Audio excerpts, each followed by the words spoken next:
Bonjour à tous, merci de la confiance. Vous savez, la première chaîne YouTube à travers les mondes télé, Chango. Vous en êtes mingi, vous avez Nabino, entretien et allélo, tu es un pour Nabino. Parti n'a pas perdu les élections, il a gagné les élections. Boye bisa bango bati kapeli seki. Congolais asi à la muki. La muka asala ka ba réflexion ya bien pour na mboka oyo. FCC na la muka ba ebani bien. Manque à confiance ça déjà. Il n'y a aucune coalition entre FCC et Nalamuka. Le fait que nous gardions jalousement les preuves que nous avons, c'est parce que nous avons un grand respect pour nos frères. Ensemble, est-ce qu'il y a une union sacrée? Le blocage au niveau de la CNI a un nom. Il s'appelle Monsieur Félix Tshilombo.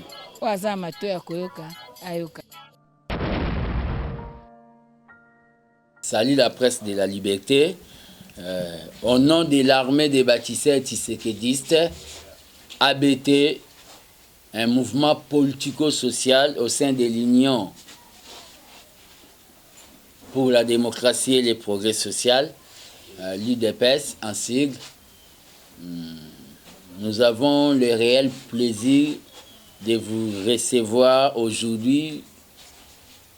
Naba demande de belé, il y a opinion nationale et internationale par rapport à la situation politique interne au sein de l'UDPS, c'est-à-dire la santé de mon parti et la situation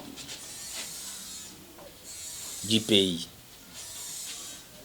Donc, l'armée des bâtisseurs tshisekidistes va communiquer aujourd'hui sur la santé de l'UDPS, parti présidentiel et d'autres questions d'actualité. Avant d'entamer dans les questions, je vais vous répondre. Nous avons prévu une petite communication, à faire à l'opinion. Notre communication est zanini. Natangoyo Congolais oh baza vraiment vrais Congomans, des vrais Congolais, des vrais patriotes et des nationalistes. Baza très préoccupés na eteni Yamboka na bango oeza agressé, c'est-à-dire le corps Congo est infecté par l'agression d'un État jaloux qui est le Rwanda.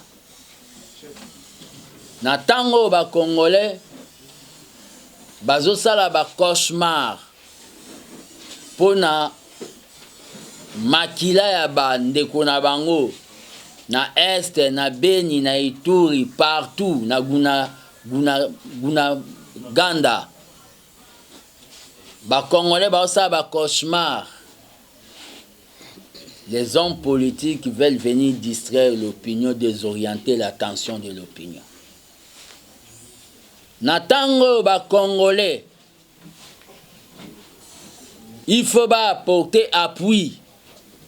Na ba FARDC, les hommes politiques viennent tenir des discours, il y a déstabilisation, il y a morale, il y a ba éléments na biso baza sur terrain, au bazo pe sa vie na bango. Jusqu'au sacrifice suprême pour défendre la patrie au Babengi Congo. C'est vraiment regrettable pour les hommes politiques actuels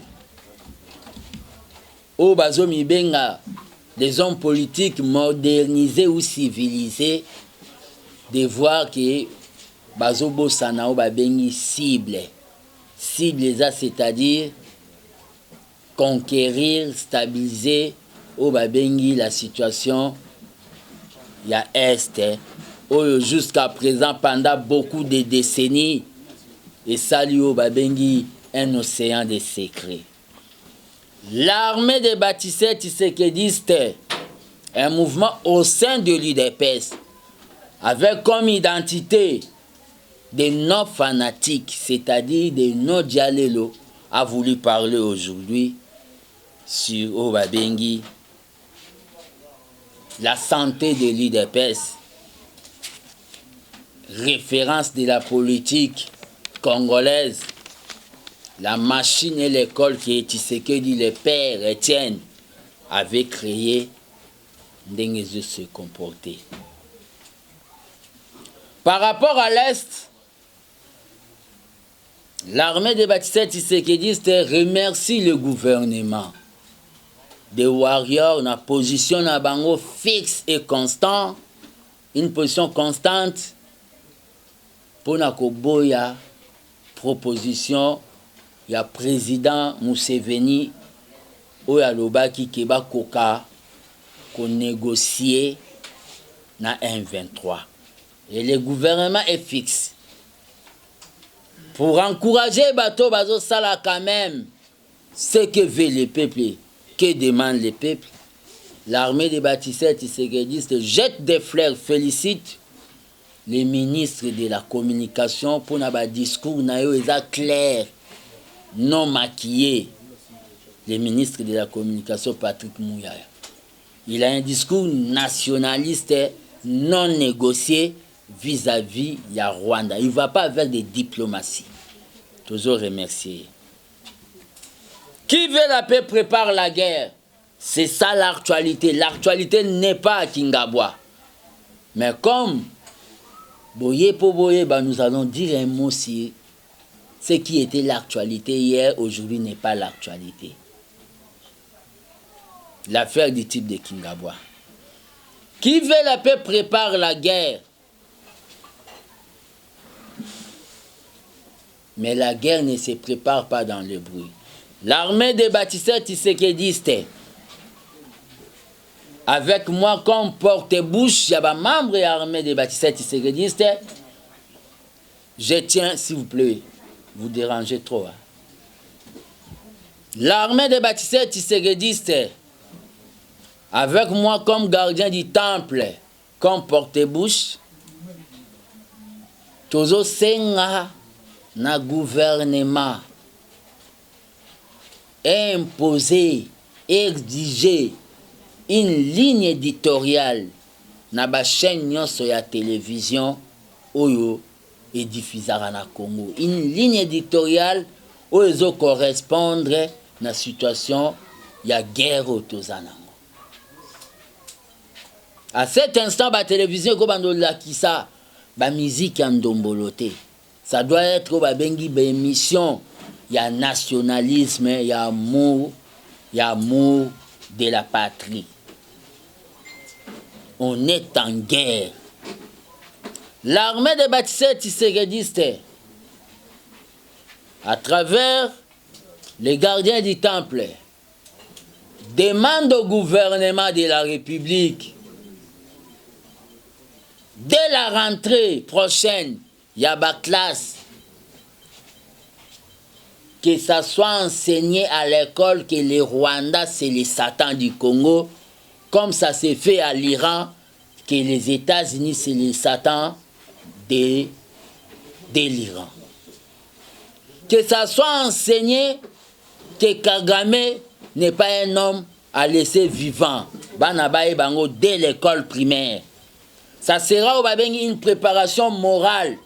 Dès que bana ba comme un projet oyo balobi ya service militaire après bétide. Bazadana morale que nous avons un ennemi qui jalouse nos richesses, c'est M. Paul Kagame. Ça doit être enseigné dans notre éducation nationale. Que nous sommes la plus belle femme d'Afrique dont tous les hommes brutalisent à cause de nos richesses. Et vous devez les défendre dès première année primaire. C'est ça aussi préparer la guerre. Ils attendaient Toyo Kabatumisu Baoya Obatia Mir. Mir ana Baoso Babetiango Obie Kokweyate. Ça sont Obabengi. Tu veux parler pour Kabayoko Lobaki. C'est ça les hommes politiques congolais. Tout le monde attendait que les gardiens du temple de la démocratie puissent parler de ce qui s'est passé à Kingabwa.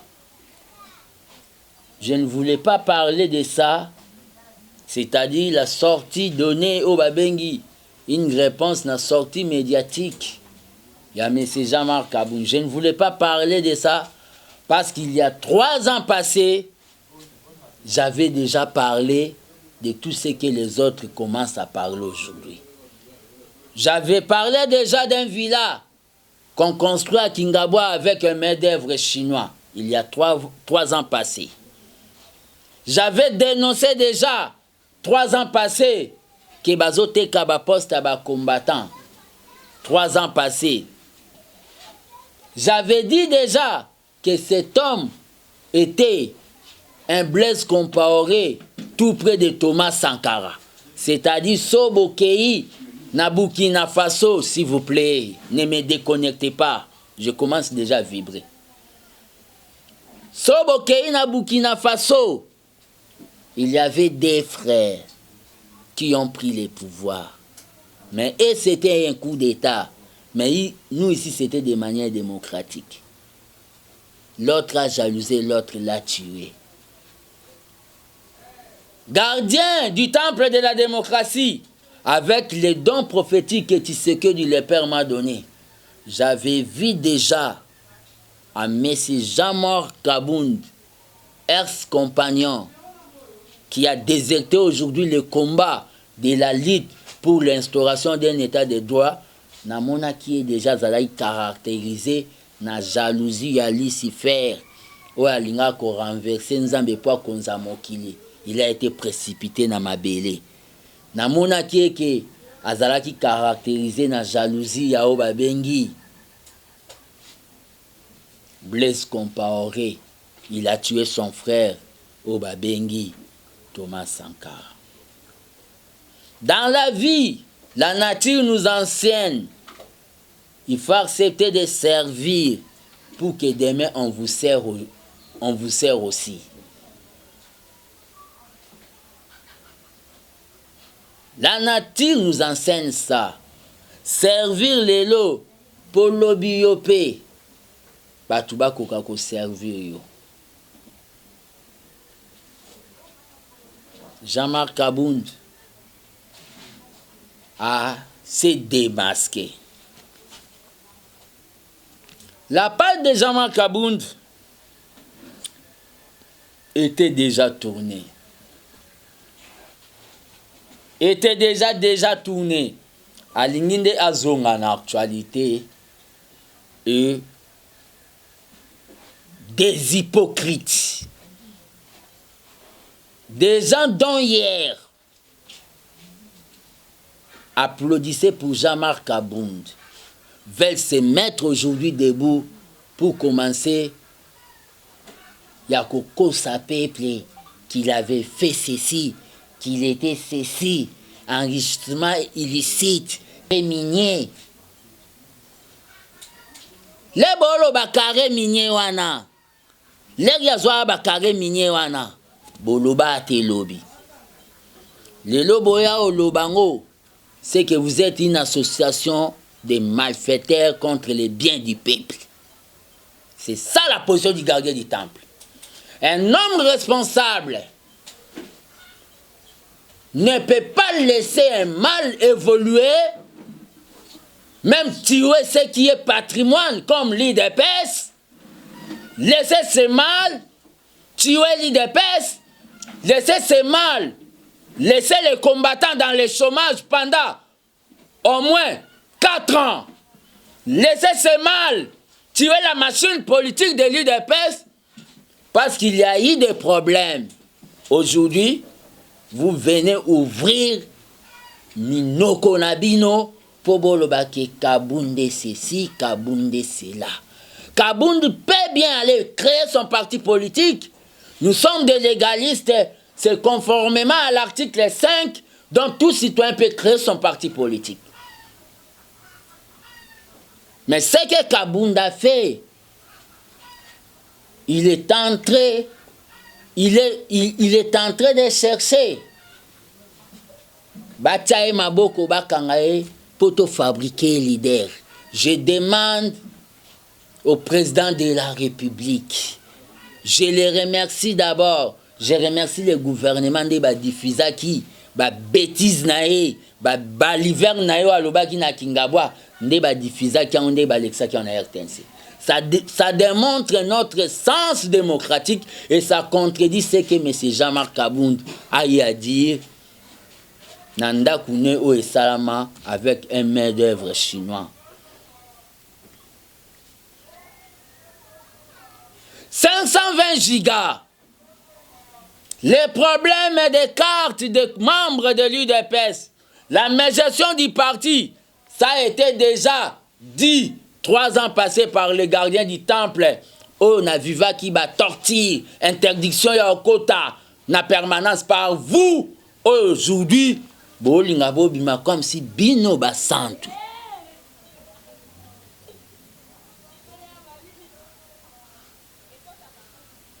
Enrichissement illicite de M. Jean-Marc Kabound. Bino. Avant bolongola nzete na lisu ya mutu. Bomi longwana na lisu na bino mo. C'est biblique. Baya ba caméra cachée par bino ba kuta bino boza ndenge biso toza ndenge biso toza ka nde tozala une opposition.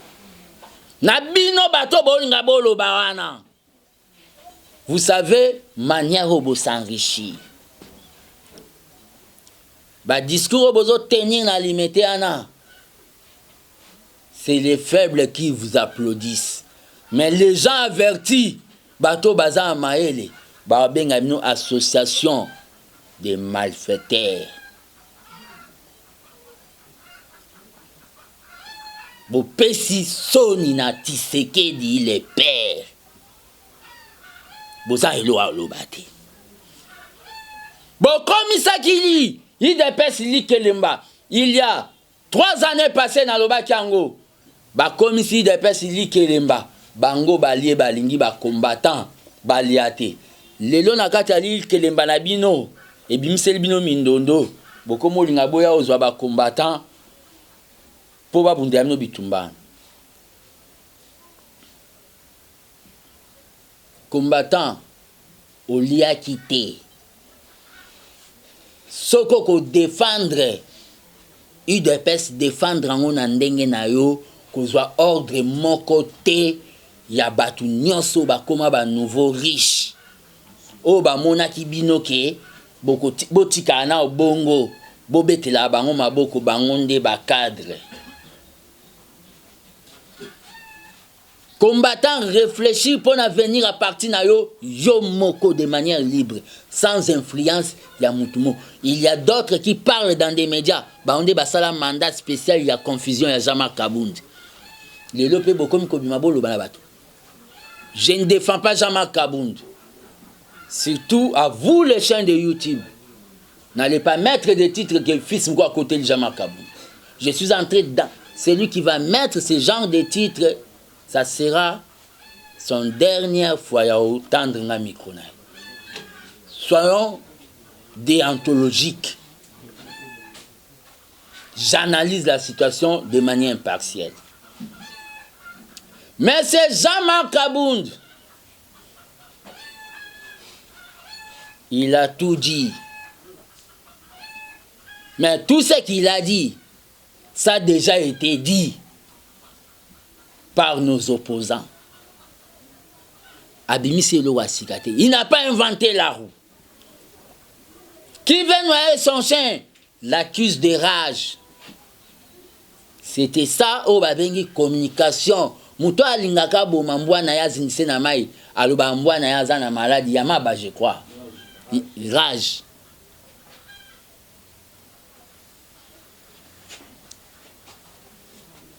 Nous avons eu le pouvoir de dire au président de la République, que je respecte beaucoup, que Makamboué Kende bien dans l'IDPS, très tôt matin de notre pouvoir. Et Jean-Marc Kabound avait fermé sa bouche parce qu'il voulait devenir riche. L'air à Monisco à Tony, il vient dire que Zalaka anaka nabino ba nouveau riche, Tikabiso babolaka anaka nabiso. 2023, c'est bientôt. L'opposition aujourd'hui, tout le monde s'est dit de l'opposition. Oh, bozo mona bazo se déclarer comme opposant à régime na biso. Je regrette au effort que ba combattant msuba mona ngo mabe. C'est ça qui était notre combat. Dans notre pouvoir, lié au président de la République, alors nous devons avoir des contradicteurs. Nous devons avoir l'opposition. Mais il y a opposition et opposition. La vraie opposition ici au Congo, c'est les FCC. Entre guillemets, c'est les PPRD. Parce qu'ils étaient au pouvoir. Biso toyebsi bango bolongwa na pouvoir, tozu pouvoir. Automatiquement, dans un jeu démocratique, il faut qu'il y ait une opposition. C'est ça le cas même à Brazzaville. L'IPADES de Pascal Lissouba au pouvoir. Balongwa na pouvoir. PCTZ pouvoir. Automatiquement, l'IPADES à Pascal Lissouba va kenda en opposition puis bazan en opposition. Même cas avec MCDDI, il y a Bernard Kolela na Brazzaville. Mais les oppositions autocomiques au monde, il y a un Nouveau Testament. Parce que tu n'étais pas classé dans les gouvernements, au Komio Balobana qui Congo Boubou Tombo Kele. Tu deviens opposant. Les oppositions au monde, telles que les cas de Jean-Marc Kaboun, opposition basée sur la jalousie. On peut tout dire sur le président aujourd'hui. Mais pour être président de la République, premier sacrificateur de son peuple, ça vient de Dieu. Aucun forcé. Même dans la Bible, Dieu choisit Moïse avec des défauts et Ali Koukouma. Il a choisi comme ça. Même dans la Bible, Dieu choisit Noé sous l'art, mais à Sali. Dieu a choisi le président Félix.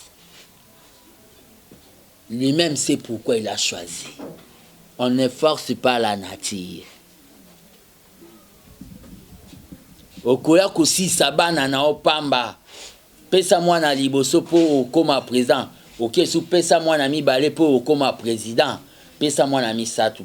Aussi si bana entabotika ena mwasi na ndaku bozanga bana.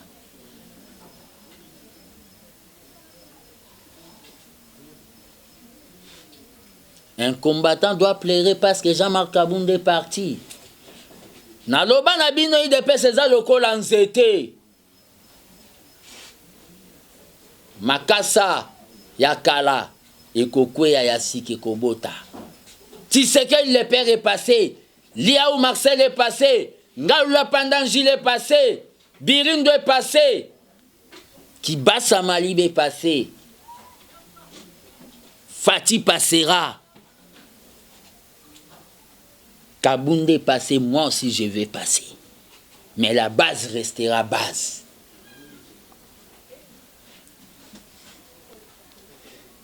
C'est regrettable pour un monsieur comme Jean-Marc Kaboun. Où ils ont personnalisé le combat à IDPS qui est pour Nanga gardien du temple, victoire, il y a présent Félix. Et ça y a des combattants, il y a eu des pèses. Oh, bah, Télémaki debout. Puis ça y a peuple congolais, où à se présenter qui n'a irne à l'objet qui est l'embé misère la plus noire. Et ça y a une individualité. Voilà l'égoïsme d'un homme politique. Voilà l'égoïsme d'un homme politique. C'est-à-dire, la page de M. Jean-Marc Kaboun est déjà tournée. Voyons maintenant comment nous devons organiser l'IDPS. Voyons maintenant comment nous devons organiser l'IDPS.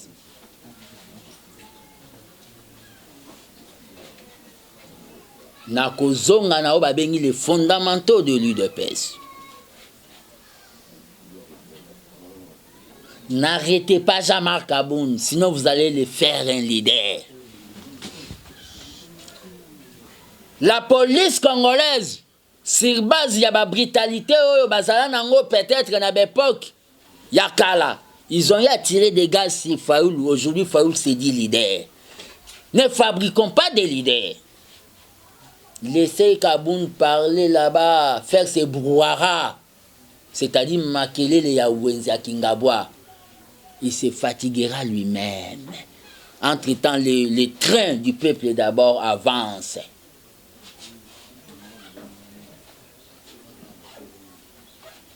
Voilà les goûts du pouvoir. Si, filmez-moi.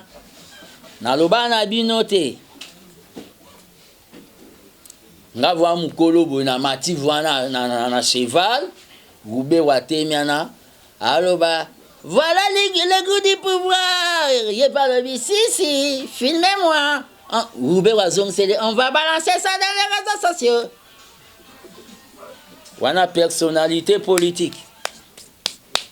Les lois ont comment donner des leçons.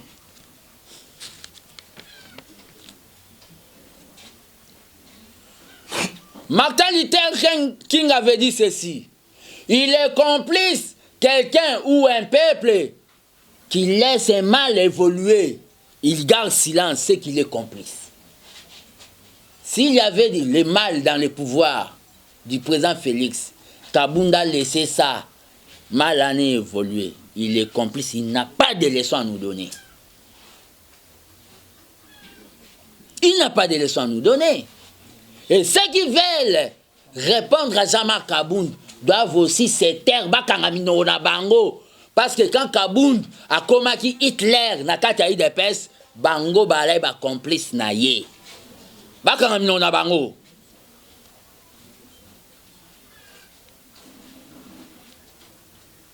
Tout ce que Kabound a dit, Ezao Babengi, offense au chef de l'État, Ezao outrage.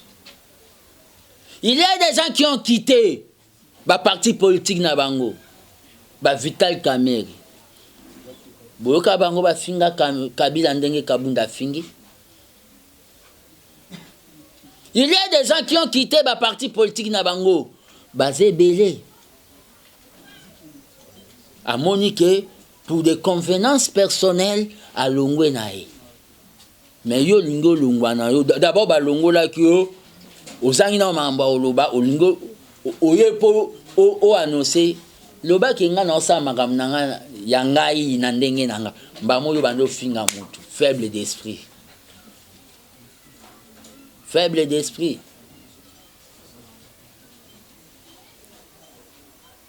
To kitana débat ya Kabundi te. Oh boye.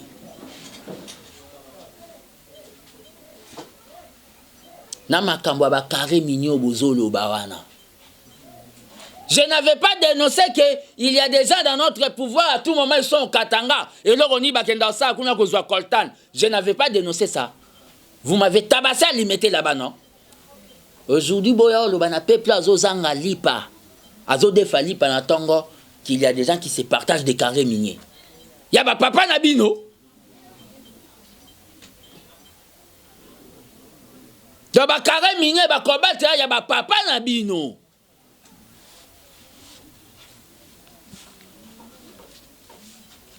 Carré minier. Organisons les partis. Kabound ne doit pas être notre référence. Notre unité de mesure. Regardez la salle à poti, messieurs les journalistes et mesdames. Batumso ba lekana TV ba Sankara ya ba Fayulu na mona bangote. Ngana monara ba président honoraire Joseph Kabila ba Jean-Pierre Mbemba Bayimoto ba Moïse Katumbi Chapwe ba Muzitu Adolphe Université populaire ba Matata Mponyo bancalisation na monara ba vienanga Joseph Olengankoi na mona batu misusu wanate ba Kabunde consorts, ce sont des compagnons d'élite c'est dans nos mains biso na bango ba désarmés na kati ya baran IDPS. Moi je continue le combat. Au président de la République vu tout ce qui s'est dit, polémique tu es Sami c'est Kabound. Le monde est là toujours ingrat. C'est la loi de la nature. Zala na moral au Wabengi, le moral d'un combattant. Le moral de ton père, c'est-à-dire, il a vu des gens partir tout autour de lui, mais il était resté constant avec nous, la jeunesse. Il était resté avec le Parlement debout. Il était resté avec les forces du progrès. C'est pour cela que je réitère encore. Demande nanga, il y a levé à mesure, il y a interdiction, il y a Parlement debout. On veut tuer l'UDPS, n'a ko pekisa Parlement debout pour bango bazwa makasi ya ko vrai contre l'UDPS. Mais Zirwana Yakobo ba Parlement debout c'est pour tuer l'UDPS. Parce que l'essence de l'UDPS,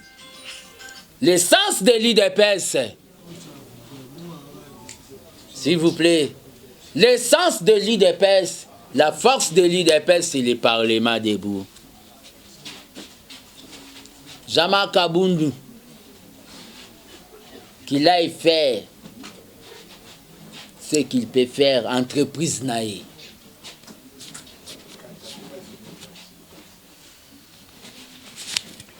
Message à tous les combattants. Message à tous les combattants. La lutte continue. Laissez les faibles tomber. Au président de la République, j'allais dire, ça a voulu m'échapper.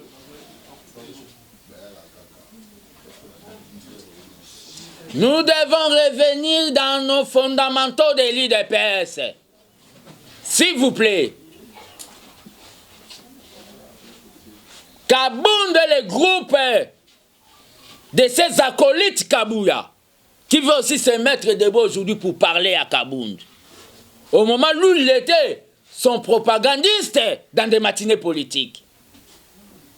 On y a renversé ce qu'on appelle la pyramide renversée, philosophie à Tshisekedi de la CLA UDPS, c'est-à-dire basée sur la likolo, ba combattant, ba konzinase. Ils ont voulu bango basa likolo, ba diriger ba combattant. Le président de la République doit avoir des oreilles. Oreille morezo kabaz, oreille morezo kabakadre, président de la République. Vous avez eu à écouter trop les cadres, biso ba combattant, koyoka biso, ezalaki ba cadre batela biso barrière.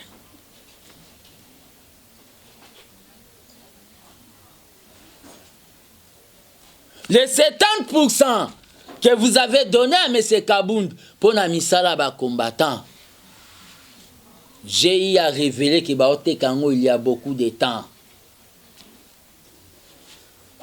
Ah, Amela Ramasanga. Ah, c'était Yamela Ramasanga. C'est un fou. Le place de Komi Yango.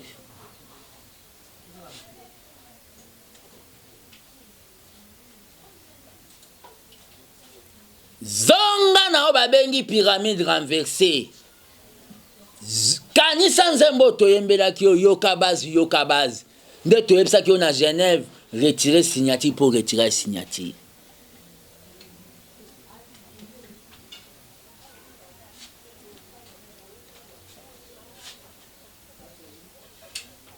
Pour terminer, l'allocution de l'armée des bâtisseurs tshisekidistes.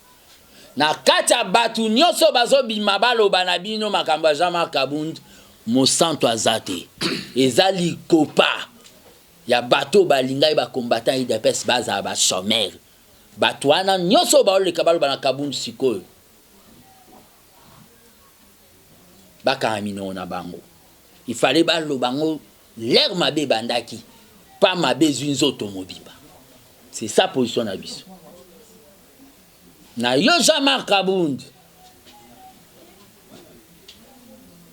atosali ba provocation atoke na voie ya ba marche basaka berere ba okanga fayulu na ba marche ne ya Tchangu il fallait batika evuma banda Tchangu ti Mwanda alongwe Mwanda ti Kasumbalesa alongwe banda Kasumbalesa ti Isiro alongwe mama Isiro ti Gbadolit anga lemba naye boke kange bo fabuke leader kabundu yoko banda marcha ti na kamine pa na bino to kangote pe babiloko bo linga bo kendo sala na bakinga bwa soki ko interdit ba stade na été bo peso occasion te bo tika e asasili ezana batu batelemela UDPS Kaboun, je t'avais pas dit que tu étais entré dans la porte, tu sortiras par la fenêtre. Et ça n'a pas tout battu les mélailles de PS. Ouais, Belgique. Atika na lingange moroboe. Ya ba père moi balu bakuna na gigini balia kambwa. O PDPS. Ndenge moro yope Kaboun. Otika kana lingange mo ya batu mo ya kale so kamina. Bolia ndakala na bitoyo kuna kingabwa. IDPS c'est tout un esprit. Les hommes passent mais l'idéal et la base reste. J'ai dit je vous remercie. 2023, nous allons nous organiser pour présenter les députés nationaux et provinciaux au Bako Kozala na course pour combler là où l'IDPS ne sera pas là. C'est-à-dire donner une certaine valeur ajoutée na place où IDPS et aux athées. Donc nous, notre objectif d'abord, c'est pas d'aller recruter les combattants comme les autres associations Basala Ango, d'aller recruter les combattants de l'IDPS. Nous, notre objectif, c'est d'aller prêcher le tisséguédisme au nom IDPSien comme on a IDPS. C'est-à-dire nous allons présenter le député national et provinciaux pour qu'on puisse compiler avec l'IDPS et donner au président de la République une majorité. Toujours au babengi comportement net, il y a Jean-Marc Kaboun. Il y a qu'au prendre les présidents en otage, qu'au diaboliser les combattants, qu'au se faire saint. Je vais vous dire quelque chose. C'est pas la première fois que les gens tirent des balles sur Fils Moukoko. Mais malheureusement, Baba Langwe Simbate parce que Nazan anti-balle moro politique, tu sais qu'il les perd à l'Atsanga. Et je suis dans la cause juste. Il y a eu des gens qui ont tiré, ils sont allés acheter 6 morts en Afrique d'ici là pour m'appeler Nassim Wana me piéger que j'étais en conversation avec Massao. Mais on a mené des enquêtes un jour, tout le monde a un certain Tchibwa Bomonda Yamba Nassim Wana à Congo. Coup d'épée dans l'eau. Il y a eu des gens pour paralyser Fils Mgo vis-à-vis à Puyo Yabanda Kozwana niveau ya diaspora. Bah comment article barabi que Fils Mgo va nommer la logistique na présidence de la République. Yoka article qui na koti na bureau na lali président Koti aye abetinga we qu'est-ce qui ne va pas Fils Mgo ah président Moussala opesinga na kokananga ba ordinateur ote nazonga na sans été. Objectif na bango ya nini bato bakoyoka bayoka moi mike ba aide na zwa te na koma de plus en plus misérable. Lelo bino boze pas Fils Moukoko bozo mona même ba journaliste nazara vraiment na moyen ya opesa ba même transporter. Mais c'est Paul Chilumbu, quelqu'un que je connais bien dans l'IDPS. Un jour, à Bengangaï, à l'obinanga qui est Fils Moukoko, mon ananda kuna moi sino lata bien. Kokoma tokomi, abi première dame aza, na besoin ya kosola nayo. Mende to kende ko senga mbongo te senga musalo salaka c'est-à-dire la communication ba matériel ya chaîne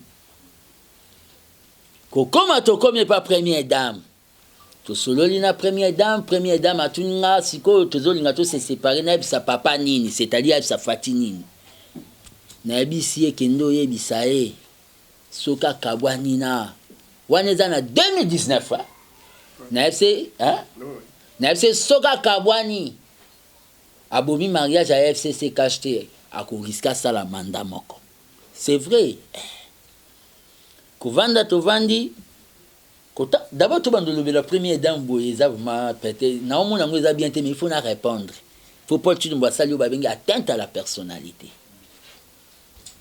première dame a zo enveloppe a pesi madame nangai par le big fils mgoyo za combattant hein kokendo botole mbongo wana te mama so botole mbongo wana ya ofunda siko toza na époque à protection de la femme c'était une manière de blaguer kobima tobimi parce que je suis obligé de le dire na moni tant qui met que Paul Chilombo est quand même carburant na na petite femme nanga pesa nga enveloppe wana une femme doit toujours écouter son mari na longola $200 na pesa Paul Chilombo tia carburant ko pesa na pesa $200 Paul Chilombo akei.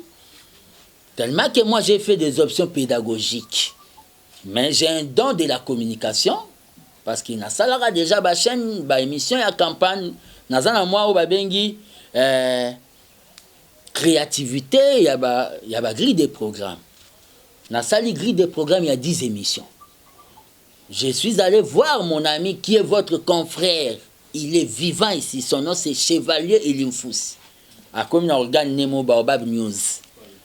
Na monier parce qu'il avait distingué na campus na communication avec 7 ans donc tout 75% 75%.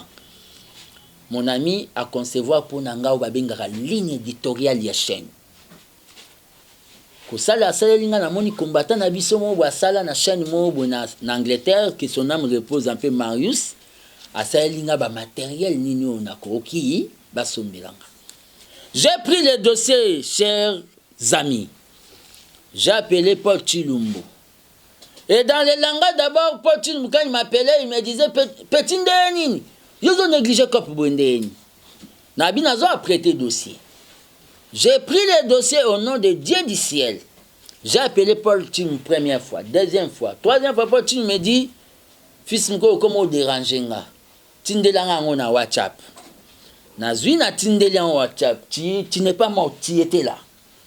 Na tindeli yango na WhatsApp na zui document tout na tindeli on a PDF format Paul Chilombo na sali suivi à des jours Paul Chilombo ba moi singa fils comment déranger nga d'abord première dame a conseil la yo individu chaîne azaba priorité belé a okanisa ko sala chaîne Nemo Denise Nyakero TV na c'est mais on a battu ba projet ba chaîne Kabila pa financer bango makamni na yo zolo balangana ngana ngana sa elo mona ko engager quelques combattants ba professionnels na média na chasser pe ba bengi chômage koloba lobi na bongo pa to kati téléphone et ko le ka période on a bela kambas Paul Chilombo yo benga ngano lekela na ndaku so ba ko memo na voiture première dame atindeli quelque chose na kuta Paul Chilombo azolia ba carotte po bango batika lipa na mwamba bango pe yepa koma ba benga nouveau riche azolia ba carotte et puis si Paul Chilombo ko yamba ya minga akoti loboko bo ya lata kilote abimisi $500 abi première dame atindelo ngapi ce qu'on abi est-ce que na ko yebisa ta première dame na voice merci te tika na yo nga mona oyebise ko zwaki mafia.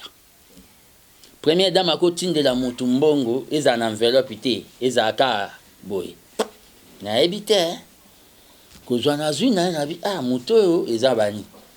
Papa na ngana Paul Chilombo et aussi là na réponse soit pesenga.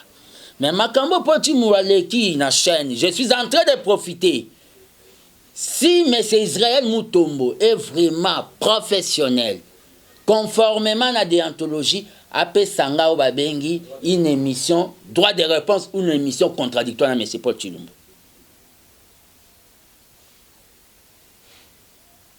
Si M. Israël est professionnel.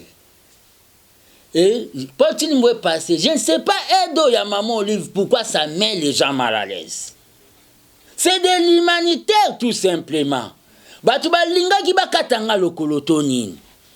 ne crois pas. Même maman Denise, comme première dame, a remercié Koutou. Ndekonae, maman, na arto a sali, peut-être il y a ça qui empêché. Mais pourquoi Batumsou Baolinga Bima comme si ça a mis maman Denise mal à l'aise? J'ai des voices de collaborateurs de Paul Chilumbu. Oh, Baoloba, il a fallu kaka aloba. Bon, je vais vous donner des voices. Oh, bah, collaborateur Paul Chilumbu Baoloba, Tchanase, il a fallu kaka aloba. Bo, talaka maman Oliva Eda Kyo, Ezaneti, Bakotsaki, maman Denise B. Pourquoi nous devons baser notre pouvoir sur base à mensonge? Et un professeur d'université, c'est-à-dire, même à Kambouatang, ça a paracétamol, parce que c'est un professeur, un professeur il a pharmacie so chimie. Même à Kambouatang, ça bana, quand ça bana, il y a aussi la permanente, na paracétamol, à cause ça a formule. Un député de l'Attente qui vient dire que ngana panzana moi sinanga. Vous n'avez pas vu bah image yangana moi sinanga l'air na bima hôpital. Pourquoi contredire? Pourquoi dire des sottises? Eza po batira bango sanya mbele na biloko ya mayonnaise na cité de Loya Tonini. Vous m'avez déjà beaucoup bloqué au niveau de du président de la République. Vous continuez encore à me bloquer au moment où nous devons nous unir pour voir comment nous pouvons relancer IDPS dans un bel élan d'amour. C'est ça Paul Chilumbu. Maman Olive m'a aidé. Lobo zala Satan pour mon aide na eza mabe. C'était de l'inentendu, j'étais dans le désespoir. Nayas kona lobake. Les gens voulaient que les bazo traité ngawana na loba. Eh s'il vous plaît, bokatamaï pardon. Dans quel limité pour na botiko opérer na quel limité. Je n'ai pas nié que Kabundo Augustin Kabouya atindela un assistant. Je n'ai pas nié ça. Mais vous voyez Bambouana bango baleka na TV, badioliste, mususu aleka lobi $1000, mususu aleki 1200, mususu alobi 500. Et makambo maman Olive. Ezui au moins 2 mois, 1 mois oyo quelques bateaux bazana mayel était baoleka na TV. Là où maman Denise a aidaka, maman Olive peut aidaka kunate. Et ça mope maman Denis maman Olive a ko edenga yango ndenga na oya ko bima boy na yini maman nanga maman Denise. Ce que Paul Chilumbu a dit, l'armée des bâtisseurs tisséguédistes compte même yorkene na justice pour atteinte na personnalité na ngai. Paul Chilumbu est en train de me dire que na kabwana moi sinanga. Avant le était dans l'histoire Moutou, il faut le moine en Ayomoko. Les jours qu'il va ouvrir encore sa bouche, hier on a mon andenga kota na IDPS sawa. Na rola qui sa place à côté là na IDPS. Les jours que M. Paul Chilumbu va encore ouvrir la bouche, je vais étaler la situation ya banano atika na chang. Je vais étaler la situation ya femme naïe. Ndenga banda ko torturer na campus. Parce qu'il a touché ma vie personnelle. Ce cas, mais qui faut Paul Chilumbu était anéanti par Kadiombo ici. Aux abattus, il y a presse. Que l'âme de Kadiombo repose en paix. Je suis allé pour réaccadrer Kadiombo dans la parcelle de Paul Chilumbu. Sont ingrats comme ça. Moi, maman Denise me donne $2000 chaque mois à Zouang en charge. C'est que mbongo bimara maman. Paul Chilumbu tazwango. Si on a calculé depuis 2019, et quoi, les ça, $40,000, $42,000. Paul Chilumbu faut payer sanga mbongwan. Maman mbongwana, à part au pesa moi sinanga na zwambongo te. Na zwambongo te, tuna bateau. Bala qui sa bisika na banda ko signer perception. Paul Chilumbu bima la qui sa signature na nga fils mukoko na kaye ya perception ya $2000 $2000 ya mbongo mukete. Place na banda ko signer que j'ai perçu la qui sango. Tu m'as comme tu respires. Toi tu veux jouer avec les gardiens que votre Kabou n'a pas pu. Paul Chilumbu, toi tu es qui? Toi le père t'avait nommé. Vous avez négocié des nominations après le congrès. Moi, le père m'a nommé. Le père m'a pris dans le parlement. Toi, tu viens d'où? Là, qui s'en a ta prison, Moyo Kota, parce qu'un combattant, on le reconnaît. N'a pas parcours. Au cas où s'en a ta prison, Moyo Kota. Au lieu d'aller faire nos vacances parlementaires, au babebo entretenir base non en restitution, vous êtes dans des chaînes de télévision pour un député, un honorable dialogiste. Bon, quand c'est que Kabound local, c'est ça maintenant notre temps d'être autour du président pour tout diaboliser les combattants. C'est pour cela, Ogi Kalonji na Tibalabalaba Lekio na Cham. Si moi je parle de ta vie comme tu as parlé de ma vie à la télé pour Chilumbu, les mamans de Tchang vont te voter à ce que tu as fait à ta femme. Naza na nga na mbongo te, mais naza na parole peu puissance à parole. Oyo ko sili soneti mungu na kati ya nzungu ma famille ya madesu.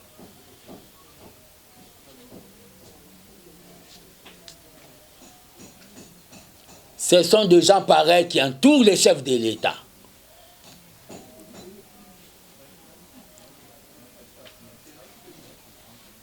Tu pars aussi. Quand je demande à M. Israël Moutombo, conformément à la déontologie journalistique, à Pessanga droit de réponse. Parce que c'est toujours dans sa chaîne que je ne peux. C'est toujours dans sa chaîne. Nde batuba leki, nde kabouya leka kia lobby, nde batuba zo leka ba lobby. Laissez maman Olive faire. Azo me m'appelle Pierre Nena social à bas congolais. Le président a besoin de Artuana. Si vos femmes achètent des bijoux et des cabellos, maman Olive trouve mieux, il y a resala quelque chose où il aider les Congolais. Ati karusala on pourra avoir moi sa Kabila.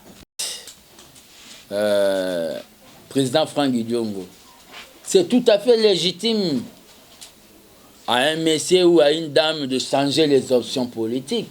Nous sommes des démocrates. Bon, même le président de la République a fini à Franck Diongo. Non. Il a vu que il était dans l'union sacrée, mais peut-être pour booster encore les bienfaits à en opposition, pour observer peut-être erreur dans les dédans communauté. Où est les maths? Nous sommes en démocratie, il doit y avoir l'opposition. Mais ingratitude que vous dites par rapport à Jean Kabound, j'ai déjà répondu, Jimmy, vous êtes professionnel. Ne personnalisons pas la victoire de l'IDPS. Kabound soit bandit kotanga oya sala. Ngapena tanga yanga, c'est toute une émission. Kumbata ya Congo central pas tanga ya chacun a contribué na pierre na. C'est ça l'égocentrisme et l'égoïsme. Où ils ont caractérisé Kabound. Un joueur qui voulait jouer avec tous les 11 membres dans un terrain de football. Voilà comment il est devenu monstre. En évidence que vous dites que fils Mukoko en évidence, je suis le gardien du temple. L'IDPS n'est pas le bâtiment commun interdit de manière illégale. Nakota, l'IDPS c'est un état d'esprit. Les combattants de l'IDPS Singapour, les combattants de l'IDPS Kasumbale, sa base Bilanga, Bayaka permanence, mais ils ont l'esprit de Tshisekedi. L'IDPS c'est un état d'esprit. Naroke Salango na Obabengi Bassan Koussou. L'IDPS c'est un parti pas comme tous les autres partis. C'est qu'un combattant de l'IDPS pense ici à Kinshasa, les endénémos combattants l'IDPS il y a Japon à Pansaka. koboya nanga kokota na permanence. Puis on a des individus comme le Paul Chilumbu. Il a vu que Moutabanda a torturé Bango Kabunda Kei, mais il y a un leader, Étoile Mouezo Pelana Bethelem, qui est fils Moukoko, tout Bandada ko diabolisé pour tout fragiliser. Ok, tu sais que le père a l'accent anti-balle politique, donc il est cotate. Pendant Zawana Fati, a Robert deux mandats naïe. C'est-à-dire, Bisso il devait se confiance dans le Congrès pour un deuxième mandat. Mais après Fati na minute otoza na omona muta gagner ngate. Oche langana. Ah. Oche langana ni. Bato babosani que politique ezalaka apostola. S'il vous plaît, ne me posez na omona mutu te. Nazomona mutu te oyo oyo akocha poa na nga na bambongo na bango na ndenge bazweli yango. C'est pour ça babandi ko sa babilo na bango po baluka ko diaboliser nga. Et le problème qu'il y a c'est quoi? Le problème qu'il y a c'est quoi? Allez paraphraser avec quelque chose là. J'allais dire quelque chose. Babiloko nyon sobo. Oh, bozomo na oyo, non. Ils m'ont interdit d'entrer à la permanence. Voilà la place Basuki.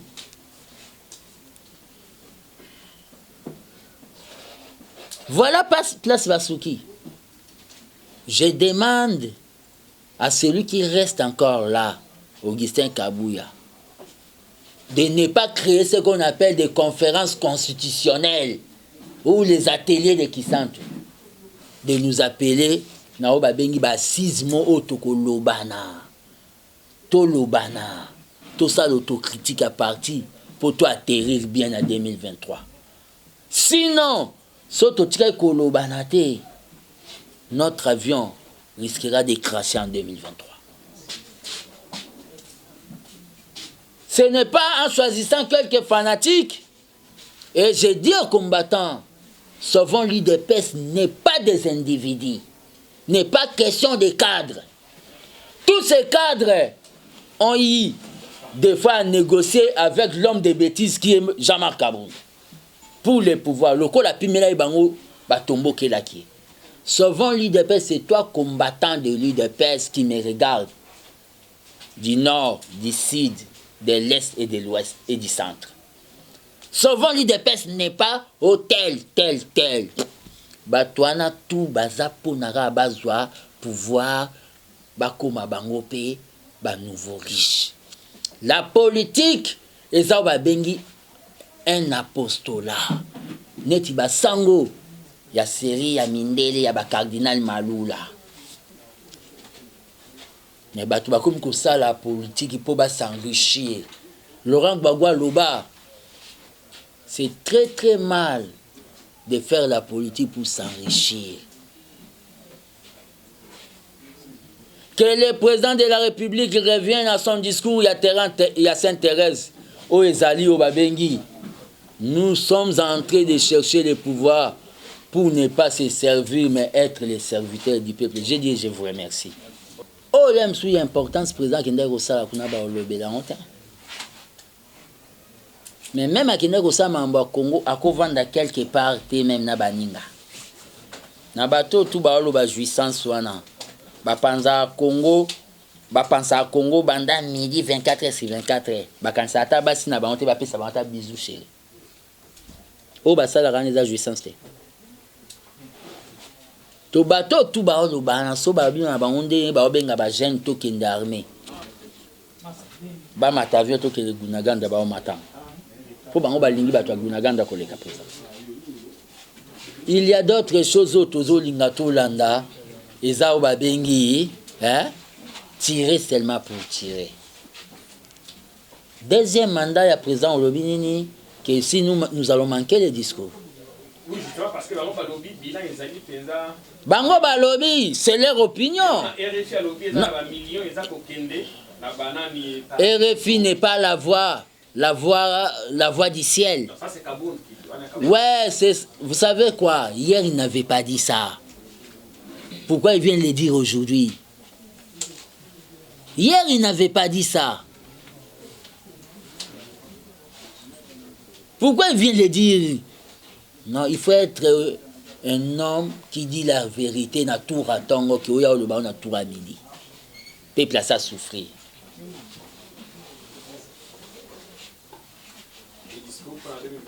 Le discours, d'abord, le président de la République aura la confiance d'abord de l'UDPS. Nous avons le discours. Ça, là, comme à toute une émission, un bilan, nous avons un discours, il y a la réalisation auto-sali. Que des fois, il y a eu un déficit communicationnel, il y a visibilité dans le niveau de la présidence de la République pour démontrer ça, qu'on a fait ceci, qu'on a fait cela. Mais au moment opportun, on va faire le bilan. Donc, réponse on a la copie ça à un moment où le président de la République aura d'abord Obabengi vision, Obabengi confiance sur l'UDPS. Mais quant à nous, l'armée des bâtisseurs tshisekidistes, nous allons nous prononcer au moment opportun par rapport aux élections. Par rapport aux élections. Francky Diongo, Toutou, Baoloba. Tout ce qu'on est en train de dire, on doit obliger de chasser les pouvoirs. C'est dit déjà. On a déjà entendu ça. Et ça va verbe chasser. Et ça n'aura verbe. Mais le problème qu'il y a, c'est quoi? J'ai à dire si peut-être vous êtes venu en retard. La vraie opposition au Congo, c'est les FCC. L'opposition parce que dans les bateaux, Bazala quitté. Fayoulou fait l'opposition à cause de la haine.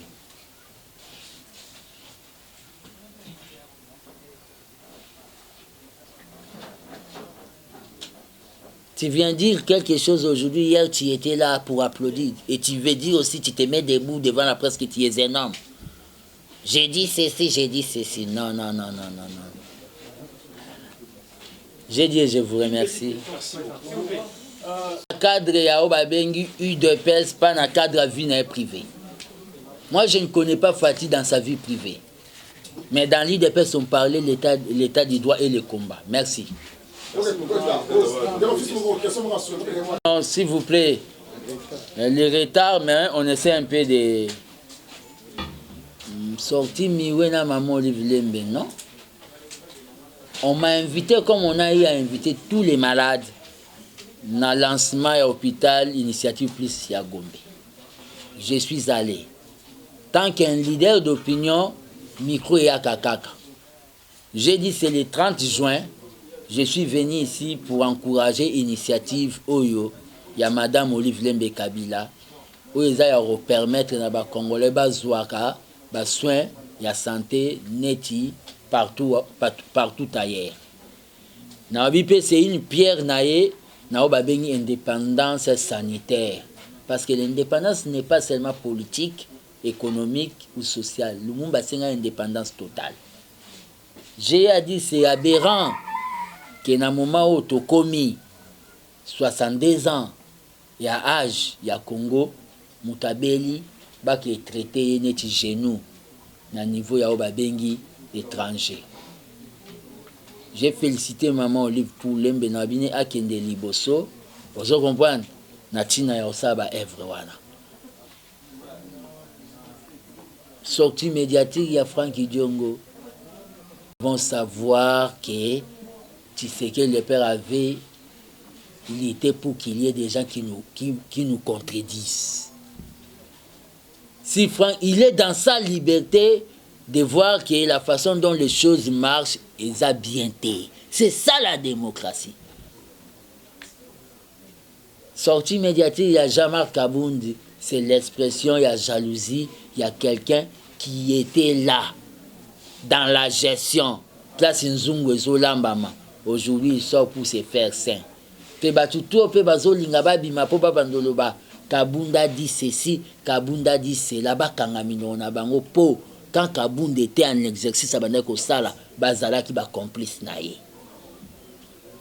Bakangamino kona bango, bakumbata bazale veillé. Makambo ba yo yebisa biso ya bakare minier, ba okan sezo ça ba congolais et ça ba congolais bien. Donc Congolais, ayokake, na pouvoir où y a bisoï des persi, il y a des individus bazoa ba carré minier, coltan nae, na cuivre nae, individu moro azoango. Bazonga na kati na bango ba ebake ba bunga kinzeya, nzela ya o ba bengi le peuple d'abord. Ndenge le papa lobaki. Je dis je vous remercie.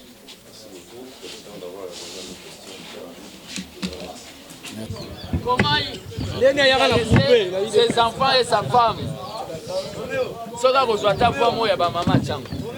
Yango je félicite Chibalabala et Ogi Kalonji. Tu te mets au moment où les gens doivent